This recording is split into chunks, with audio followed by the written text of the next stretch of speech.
Hello, Googleization Nation, and welcome to the Future of Leadership, a GGG Unleashed podcast with thought leader Paul McCarthy. I'm Ira Wolf. And I'm Jason Cochran. In each of Paul's episodes, we'll cover practical insights, tips, and executable activities to get you thinking about the future of leadership in your organization. Let's begin. It's time to reframe the narrative. It's time to create the conditions for our leaders, leadership teams, and organizations to have open and honest conversations that matter. I'm Paul Mac from Paul Mac Leadership, just a poor boy from Shepherd's Bush, challenging the way things are done. I've adopted a counterintuitive approach to the future of leadership that's starting to gain traction. What I'm sharing is raw, it's unconventional, but it's always focused on having the conversations that we need to have. Through our work, research, and understanding of current and future trends in leadership, we now know that organizations will increasingly need a different philosophy, mindset, and approach to support their organizations and leaders to navigate ongoing disruption. F.I.R.E.D leadership, as you'll see, introduces the 5 critical leadership qualities that leaders and organizations will increasingly need to successfully navigate this ongoing disruption. Currently, leaders who demonstrate these 5 critical leadership qualities are being sidelined, marginalized, and even fired when they display them. No other leadership philosophy, program, or practitioner talks about these future leadership qualities as being critical to the future of leadership. And yet the research clearly corroborates their increasing significance to a leader's ability to lead effectively. In the next 5 episodes of this GGG Unleashed series, we'll introduce each of these leadership qualities and show you at a high level how to define this leadership quality in your leaders, what it's like when a leader executes and exudes this leadership quality, and the impact on your organization of a leader who demonstrates this leadership quality. By the end of each episode, you'll have some tips to help how you and your organization can begin to identify, recruit, onboard, and develop leaders in your current leadership pool and future leadership pipeline who have these much-needed 5 critical future leadership qualities. Today, we'll talk through the role, the value, and the impact of a leader who displays what I call an inquisitive nature, an inquisitiveness and curiosity, which for the purposes of this episode, I'll be using these terms interchangeably throughout. Point 1, defining an inquisitive. I've always asked why. I've been the kid in school who always asked the questions that everybody wanted to ask but were too uncomfortable to ask. Let me give you an example. At the age of 11, I attended a Catholic school. I was 11, lacking information in terms of religion, but intrigued by what religion could open up for us. So I asked my teacher one day, when will we learn about other religions other than Catholicism? The answer I got as an 11-year-old surprised me. No other religion is important. Catholicism is the only religion that you'll ever need. Now, being the inquisitive that I am, but didn't know it then, I disagreed, respectfully of course, but I asked why, and I kept on challenging and asking why. I was brought to the headmaster's office, whereupon I was asked to repeat that, which I did, because inquisitives come from a place of purity, innocence, perhaps naivety, but always from a position of wanting to evolve something, to expand. So quite simply, folks, how you define an inquisitive, they always ask why, and they're a constant source of new ideas and innovation. Let's now look at some research. Johns Hopkins University, they recently created what they call the Imagine Center, and I quote, "We want to make it possible for everyone to experiment with their curiosity. The idea behind this is that it will empower people to try things out and connect with others who can support them as part of their transformation." And think of what the president of Johns Hopkins University, Ronald J. Daniels, had to say. To think creatively and critically for the future is an essential quality that we will need. Let me now talk about some research from Harvard Business Review. I was very surprised to learn that only 24% of people report being curious in their roles on a regular basis. What might that statistic now be post-COVID? Well, how about this? Some research by Linda Hill. It was published in Harvard Business School. Curiosity, not coding. 6 skills leaders need in the digital age. The finding from Linda Hill's research found that fewer than half of the 1,500 research participants believe that they or other senior executives in their organizations have the right mindset to be curious. So as you're listening, I'd like to get you to think about these two questions. How do you encourage leaders to be curious? Think about their mindset and how to develop that mindset. And secondly, what barriers exist or might exist to leaders asking more questions in your organization? Point 2, being an inquisitive. I ask too many questions.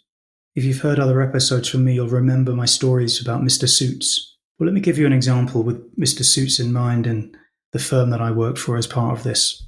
Upon joining Green Global, I made it my goal to meet all of the senior level leaders in the firm to get a clearer understanding of their visions, their growth strategies, and their expectations of my role. You see, an inquisitive is persistent.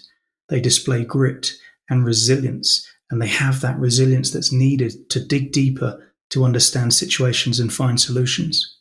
However, in my case, as you already know, leaders who demonstrate inquisitiveness can sometimes be perceived as asking too many questions, and they can also appear as a threat to others at times.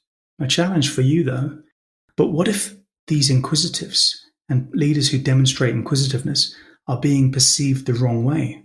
What if they are actually critical to the future growth within your organization? And even wider than that, what about if they're essential to the continued evolution in your industry? Hollywood producer Brian Grazer, you may remember him from such blockbusters like A Beautiful Mind and Apollo 13, just a few films to his credit. He wrote in a book called The Curious Mind, if you're the boss and you manage by asking questions, you're laying the foundation for the culture of your company. Grazer had a practice of going around the world having what he called curiosity conversations. You'll know an inquisitive, and you'll know when you see them because they tend to easily pivot when presented with new insights, and they're quick to experiment and implement new ideas, and they're also humble enough to admit when their ideas don't work. If you're listening to this and you're curious about what types of questions inquisitive leaders ask, how about this?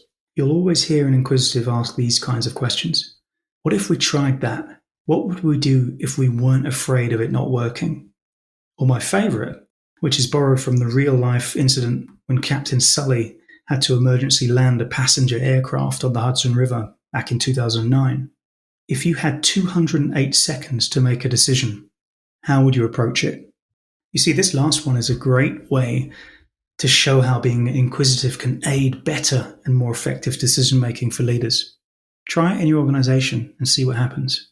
And yet, according to Harvard Business Review, 70% of people report facing barriers to asking more questions at work, despite having organizational policies and orientation materials that state asking questions is encouraged. Or take Microsoft's approach and how they gauge a candidate's level of inquisitiveness and curiosity.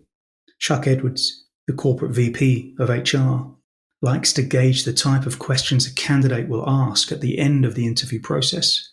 He wants to know how curious versus how safe the questioning posed by the candidate is, because to Edwards that reveals the candidate's level of inquisitiveness and their ability to be creative.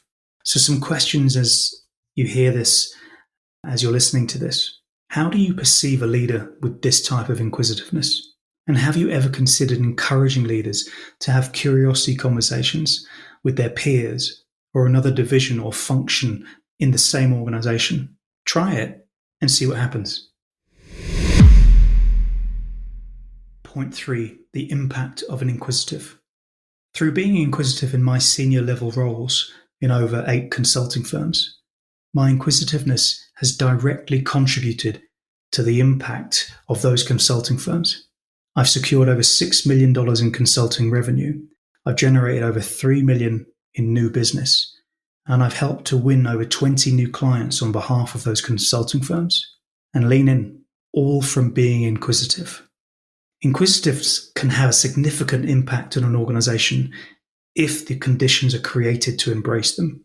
Inquisitives, they're unapologetic and they focus on continual improvement. They're driven by the bigger picture. And they're open-minded about others, as well as others' contributions, and in creating the conditions for others to bring their curiosity to the discussion. So think about that the next time you're looking at inquisitives in your organization and an appreciation of the impact that they can have. Think of Google's approach to how it encourages leaders to be inquisitive.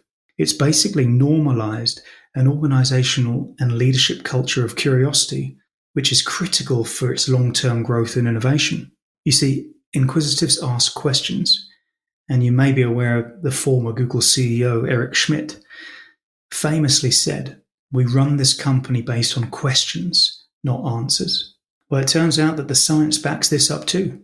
Research from Oregon State University reveals that being inquisitive leads to better outcomes. Yeah, you heard me.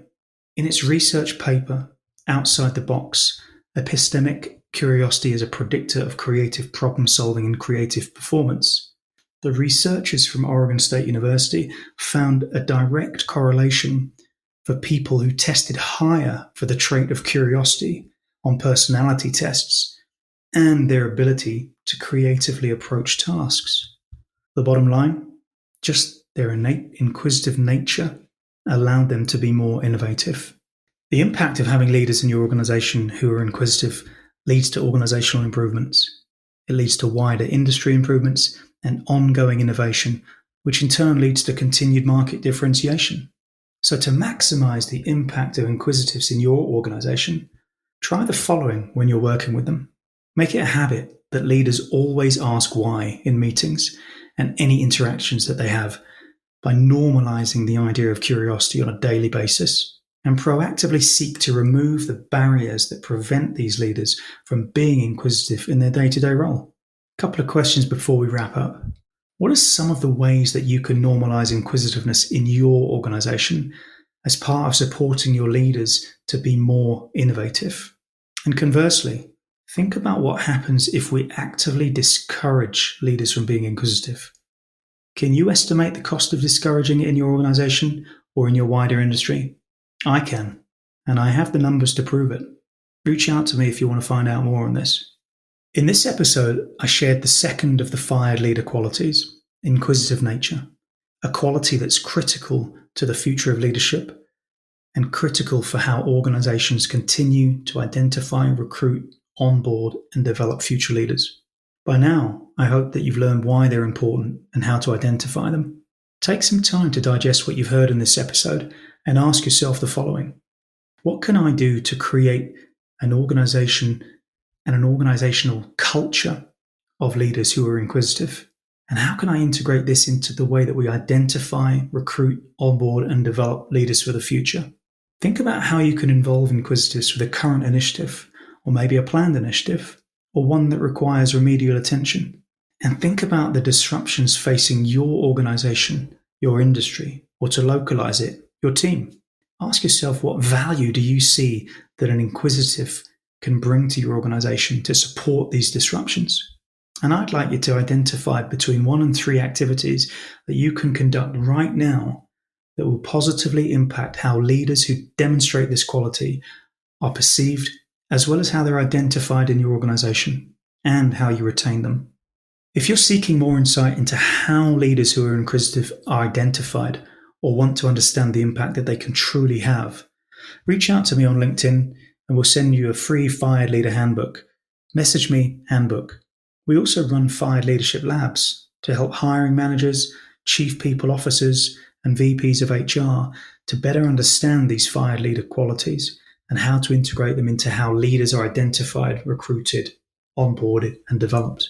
And if you don't know by now, the world's first F.I.R.E.D leadership program is being deployed to a range of different beta audiences from a range of diverse organizations. And if you'd like to be part of that audience, find me on LinkedIn, message me to start a conversation. I really enjoyed today's episode. The second of the F.I.R.E.D leader qualities is an essential one and helps to inform and shape the others that come. Tune in next time, and until then, be well. That's it for today's episode. Thank you for tuning in and learning about the future of leadership. We'll be back next month with Paul for another episode. But until then, please visit Paul's website for additional resources at paulmacleadership.com. And until next time, don't let the shift facilitate your plans.